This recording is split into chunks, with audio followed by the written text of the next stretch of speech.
Hello guys, welcome back to my YouTube channel. So far we have covered till chapter 16. Now we'll start with chapter 17, which is implant and miscellaneous. Okay.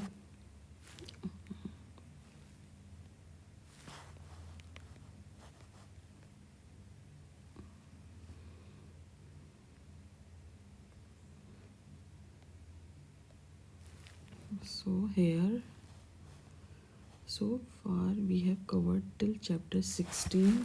Now we'll start with chapter 17, which is implant and miscellaneous. So here the first question is which of the following surgical procedure is carried out first?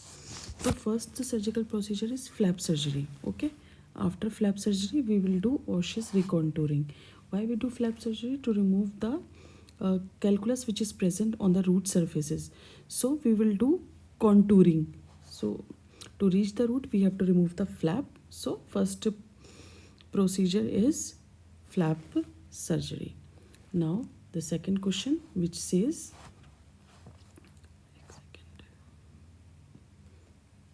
second question which says occlusal guards are given to. So occlusal guards, they alter the muscle action. Okay, they don't prevent bruxism. Okay, they don't guard indentation, but they alter the muscle forces. Which muscle forces? Masseter and temporalis, and thus they protect the tooth surfaces. These are surfaces. तो these are covered by occlusal guard. तो अब guard है तो ये दोनों आपस में मिल नहीं पाएंगे, वो क्लिंच करेगा तब भी. तो ये जब क्या करता है, ऑल्टर करता है मसल के फोर्सेस को, ब्रक्सिज्म को प्रिवेंट नहीं करता है. Okay. Next, occlusal adjustment is affected by all. तो ओक्लूजल एडजस्टमेंट किस किस से अफेक्ट होती है? By compensatory curve, by cuspal height, postural position, but not incisal guidance. Okay. occlusal वो सॉरी, इसका मैं रॉन्ग, एक सेकेंड.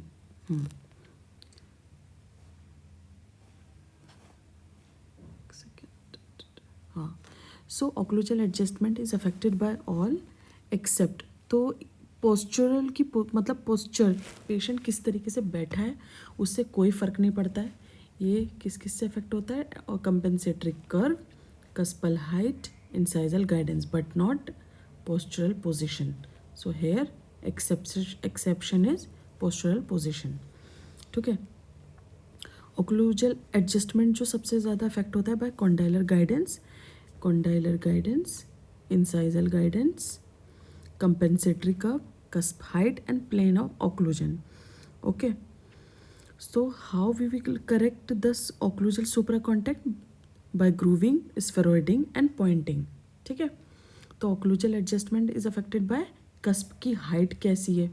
Okay. compensatory curve कैसा जा रहा है, incisor guidance, but not the posture position, कि patient कैसा बैठा है उस पर डिपेंड नहीं करता है. ठीक है.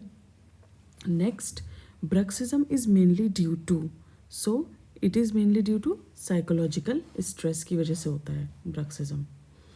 नेक्स्ट क्वेश्चन है ल्यूगोल्स सॉल्यूशन इज फॉर. तो ल्यूगोल सॉल्यूशन सबसे ज़्यादा हम किसके लिए यूज़ करते हैं? Keratinised gingiva. ठीक है. किसके लिए यूज़ करते हैं? Keratinised gingiva. ये उसको कैरेटिनाइज जिंजाइवा को स्टेन करता है. ठीक है. नेक्स्ट है फिजियोलॉजिकल मोबिलिटी डिपेंड अपॉन. तो फिजियोलॉजिकल मोबिलिटी किस पे डिपेंड करती है? Diurnal variation. It also depends on person to person, और also it depends upon root morphology. All the above. ठीक है. Now question number 7, the term gingival ablation indicates. तो gingival ablation का मतलब होता है gingival recession due to friction from the soft tissue. ठीक है. जिंजाइवा रिसीड कर जाती हैं due to friction from the soft tissue.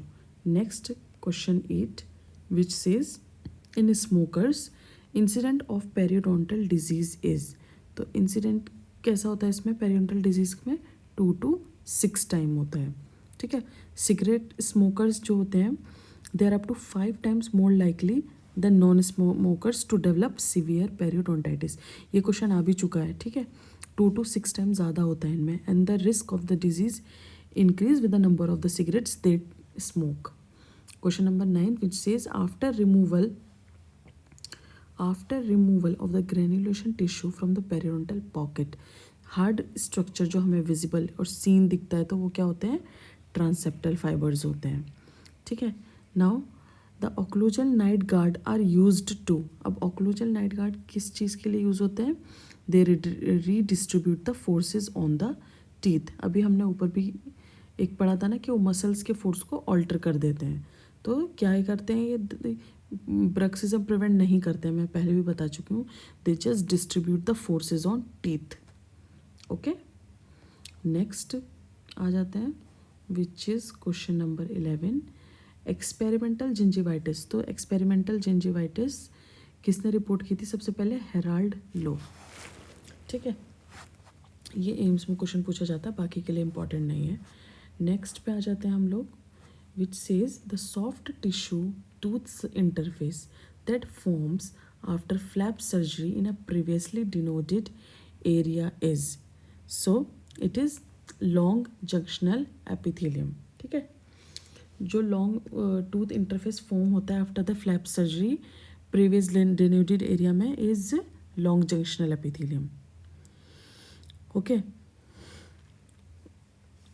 Now next, polyglycolic acid suture material is, so what it is absorbable synthetic suture. Next, the purpose of periodontal dressing is, periodontal dressing का क्या होता है purpose, it prevent the overgrowth of the granulation tissue, it will protect the wound from local environment, बिल्कुल, it will make the patient comfortable after periodontal surgery. एक question ज़रूर पूछते हैं इसमें कि पेरियोडोंटल सर्जरी क्या पेन कम करता है, नहीं, ये पेन कम नहीं करता है, ये क्या करता है, प्रिवेंट करता है सिर्फ overgrowth of granulation tissue, protect करता है वुंड को फ्रॉम लोकल एनवायरमेंटल चेंजेस से, और पेशेंट को कंफर्टेबल करा देता है आफ्टर पेरियोडोंटल सर्जरी, ओके। और अगर आप इन शॉर्ट में बोलोगे, ये कंट्रोल करता है post operative infection and hemorrhages, ठीक है। Next, 10% nitrous oxide is used, so 10% nitrous oxide जो हम यूज़ करते हैं to treat the hyper sensitivity in dentin. Next 16th, eugenol in a periodontal dressing could cause, eugenol in a periodontal dressing could cause allergic, eugenol से कुछ patients जो होते हैं वो एलर्जिक होते हैं, तो it may cause allergy. After 17th, after removal of the periodontal dressing, what should be done to keep sensitivity to its minimum? तो सबसे पहले हम क्या कर सकते हो कि रूट आपका प्लाक फ्री रहे, ठीक है, यही कर सकते हो, क्योंकि अगर आपने इसको नहीं किया तो इन्फेक्शन आपको फिर से, इन्फ्लेमेशन फिर से हो सकता है। Next, the most effective cause that may be used locally in the treatment of hypersensitive dentine in the molars is, so it is silver nitrate, okay। ये the most effective caustic होता है ये, locally used in the treatment of hypersensitive dentine, okay, anti hypersensitive की तरह काम करता है। now next 19th, which says after periodontal surgery patient immediate recall is done after, तो it is done after 1 week, क्योंकि हम जो पेरियोडोंटल सर्जरी रखते हैं तो हम जो पैक हम, मैंने अभी बताया था ना कि आफ्टर पेरियोडोंटल सर्जरी के बाद पैकर जो रखते हैं वो हम 1 वीक के लिए ही रखते हैं, सो हम पेशेंट को भी 1 वीक के बाद ही रिकॉल करते हैं to remove that pack, surgical pack, okay, जो पोस्ट ऑपरेटिव फीचर, इसको इन्फेक्शन को कंट्रोल करने के लिए हम यूज़ करते हैं। Now next, not an indication for tooth grinding, ठीक है, wear facets, not an indication for tooth grinding, wear facets और TMJ pain, crepitus and cemental wear, तो wear facet it is not an indication for tooth grinding, ठीक है। Because occlusal adjustment जो होता है ना वो इरिवर्सिबल इंटरवेंशन होता है, ठीक है. It should rarely be considered as a primary treatment, ठीक है. तो अगर आप ऊपर से उसको घिस दोगे तो कुछ फ़ायदा नहीं है, ठीक है.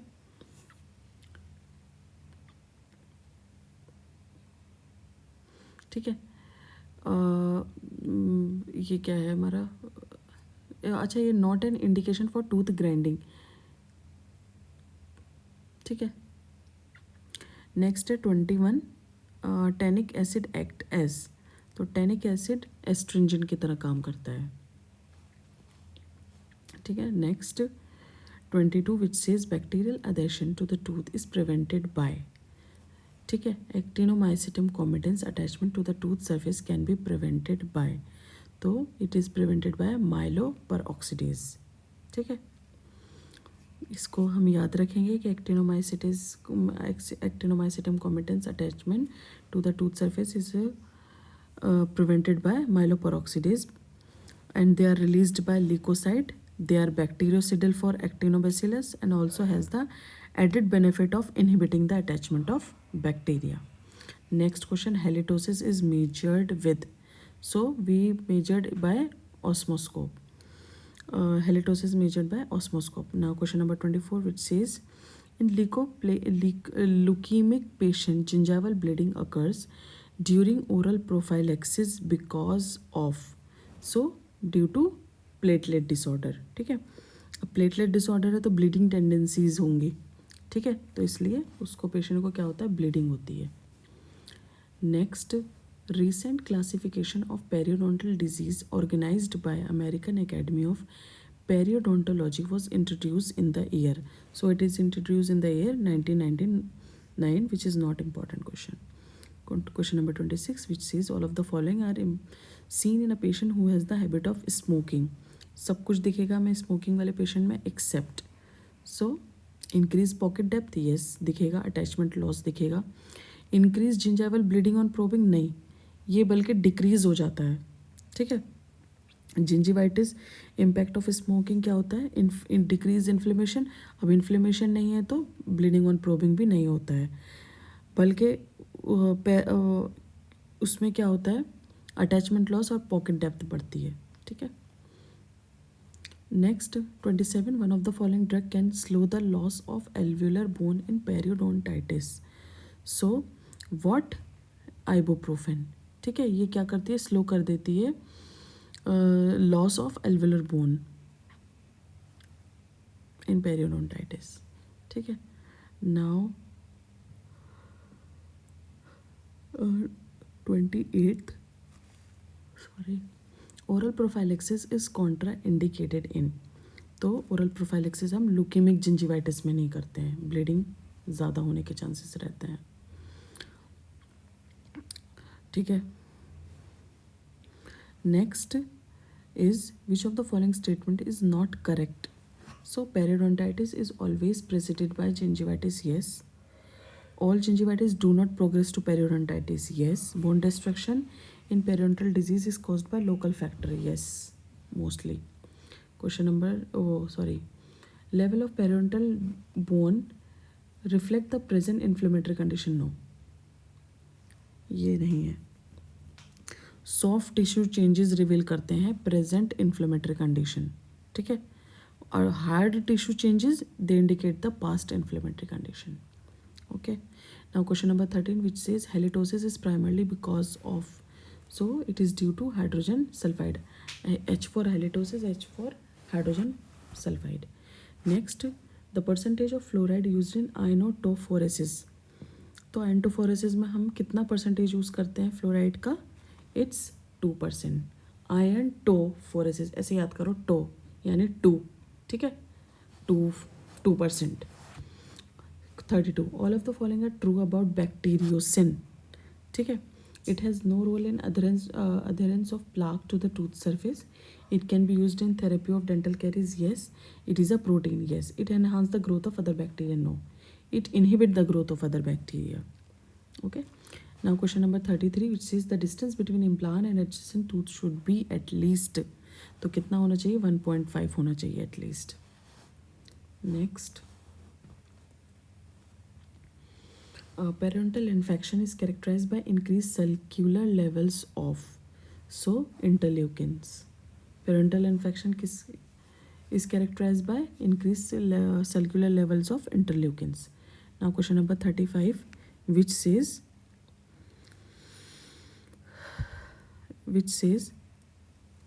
helium neon lasers are example of. तो helium और neon they are the example of gas. helium भी गैस, neon भी गैस, तो ये एग्जाम्पल किसके हैं? गैस लेजर्स के. Next, dash are fundamentally dual mononuclear telescope with side by side lenses convergent to focus on the operating field. ठीक है, तो दीज आर लूप्स. ठीक है, ये डुअल मोनोन्यूक्लियर टेलीस्कोप्स होते हैं. Question number 37 which says a membrane immunoassay has been recently marked as evalucyte. It is designated to detect. तो evalucyte किस चीज़ को डिटेक्ट करता है? And एक्टिनोमाइसिटिम कोमिटेंस, gingivalis and P intermedia, ये भी पूछा जाता है. ठीक है, तो हमने इसको हम कैसे याद कर सकते हैं? Pap, PAP, pap. ठीक है, तो इवेल्यूसाइटिस किसको डिटेक्ट करता है? P pap. P for P gingivalis, P intermedia and actinomycetemcomitans. ठीक है, next, periodontal endoscopes work on the principle of. तो they are work on the principle of fibre optics. ठीक है, now the only valid method to assess periodontal regeneration is, so it is histological analysis. अगर आपको valid method देखना है to assess the periodontal regeneration. Next, use of doxycycline hyclate 20 milligram for a period of time forms. So what it will form? Host modulation therapy. ठीक है, अब host modulation therapy क्या होता है? Treatment concept that aims to reduce tissue destruction and stabilize or even regenerate the periodontium. ठीक है, इसमें हम डॉक्सीसाइक्लिन हाई साइक्लेट यूज़ करते हैं 20 milligram for a period of time. Now, prostaglandin E2 mediated bone resorption in periodontal disease is inhibited by NSAIDs. Bone resorption को inhibit करने के लिए क्या यूज़ करते हैं हम? NSAIDs. ठीक है, कुछ फैक्टर्स होते हैं कुछ होते हैं जो इनहिबिट करते हैं, कुछ होते हैं जो प्रोमोट करते हैं. 42, which of the following antibiotic is not indicated for periodontal therapy? Okay, so metronidazole use करते हैं, टेट्रासाइक्लिन यूज़ करते हैं, ऑगमेंटिन करते हैं, बट नॉट एरिथ्रोमाइसिन. ठीक है, पेरेंटल थेरेपी में ये तीनों हम मोस्टली यूज़ करते हैं. मैट करके याद कर सकते हो आप, मैट. ठीक है, next, most common age for incidence of gingivitis in children. तो it is 6 to 7 years. BANA test measures activity of. तो बाना किसके लिए यूज़ होता है हमारा? ट्रिप्सिन लाइक एंजाइम्स के लिए. Next, which of the following is the gold standard for testing of breath और malodour? Halitosis. So it is organoleptic rating by a जज. ये this is the gold standard for testing the breath malodour. 46, which says which of the following cytokines cause bone resorption? So it is interleukin 1 which cause bone resorption. Now 47, which is recommended dose of prednisolone for the treatment of desquamative gingivitis is. So it is B. The recommended dose is 30 to 40 and gradually reduced to daily 5 to 10 milligram. Next, apical migration of the epithelial attachment with corresponding resection of the marginal gingiva results in shallow sulcus. अब आपको ये नहीं समझ में आ रहा तो मैं बताती हूँ. लाइक ये हमारा टूथ है, ठीक है, और ये हमारा जिंजाइवा है. ठीक है, apical migration of the epithelium. अब ये माइग्रेट करके नीचे ठीक है, विद करस्पॉन्डिंग रिसेशन, यानी कि मार्जिनल जिंजाइवा के साथ साथ। तो अब पॉकेट क्या हो गई, शैलो। और तब तक पहले पॉकेट ऊपर थी, अभी नीचे आ गया पूरा, तो कैसी बन गई, शैलो, शैलो सल्कस की तरह। नाउ क्वेश्चन नंबर 49, जिंजाइवल क्लेफ्ट्स में बी कॉज्ड बाय। तो जिंजाइवल क्लेफ्ट कैसे बनते हैं, ओक्लूजल डिसहार्मोनीज से। 50, a radiograph of the mesial aspect of the mandibular right first molar show 2 से 3 millimeter of the bone loss, yet clinical probing indicate a pocket depth of 6 to 8. This discrepancy is probably due to, तो ये किसकी वजह से हो सकती है, presence of facial और lingual bone which is masking the destruction. 51, the minimum mesiodistal space required for the placement of 2 standard implant. ठीक है, अब 2 स्टैंडर्ड इम्प्लांट लगाने हैं आपको, 4 और 4। ठीक है, इन दोनों के बीच का डिस्टेंस कितना होता है, 2 इम्प्लांट के बीच का डिस्टेंस इज 3। ठीक है, कितना होता है, 3 होता है। सो और the minimum mesio distal distance of placement of 2 standard diameter implant, तो इनका कितना है, 4। ठीक है, इसका कितना है, 4। अब इसका जो टूथ से कितना होगा डिस्टेंस, 1.5 1.5, तो टोटल मिला के कितना हो जाएगा, 14। ठीक है, समझ गए ना, जैसे 2 इम्प्लांट हुए, 4 और 4 8। ठीक है, और इन दोनों के इम्प्लांट के डिस्टेंस 3, 8 9 10 11। ठीक है, अब इस इम्प्लांट का एडजेसेंट टूथ से 1.5 1.5 प्लस 1.5, तो इट्स 14। हमें इतना मिनिमम मेसियो डिस्टल स्पेस चाहिए रहेगा 2 स्टैंडर्ड इम्प्लांट्स के लिए। ठीक है, now question number 52, which says most common extra oral cause of halitosis is, so it is chronic sinusitis की वजह से होता है। Next question, inflammatory changes in the soft tissue surrounding an implant is diagnosed as, so it is peri implant mucositis. अब इसमें भी 2-3 चीज़ें होती हैं, लाइक एक तो होता है हमारा peri implant mucositis, peri implant gingivitis. ठीक है, अगर हम बात करें कि inflammatory changes which are confined to the soft tissue surrounding the implant, तो हम बोलेंगे पेरी इम्प्लांट म्यूकोसाइटिस। ठीक है, अब होता है पेरी इम्प्लांट जिंजिवाइटिस, इसमें क्या होता है, plaque induced gingivitis that occur in the gingival tissue surrounding the dental implant. ठीक है, एक होता है पेरी इम्प्लांटाइटिस। इम्प्लांटाइटिस इसमें क्या होता है, destructive inflammatory process which affect the soft as well as hard tissue. Means अगर इम्प्लांटाइटिस की बात करेंगे आप, तो उसमें लॉस ऑफ सपोर्टिंग बोन का भी ये रोल होता है। ठीक है, लेकिन जिंजिवाइटिस में, पेरी इम्प्लांट जिंजिवाइटिस, उसमें सिर्फ सॉफ्ट टिश्यू इन्वॉल्वमेंट होता है, ये याद रखेंगे, सॉफ्ट टिश्यू हार्ड टिश्यू। और पेरी इम्प्लांट म्यूकोसाइटिस का मतलब जो कि inflammatory changes surrounding the implant. ठीक है, ये हो गया। Next question number 54, which says periodontal disease in diabetic patient follows, so it follows no consistent pattern. ठीक है, there is no consistent pattern. Next, which of the following salivary factor is not bactericidal, so lysozyme, yes, bactericidal, lactoperoxidase is bactericidal, and IgA.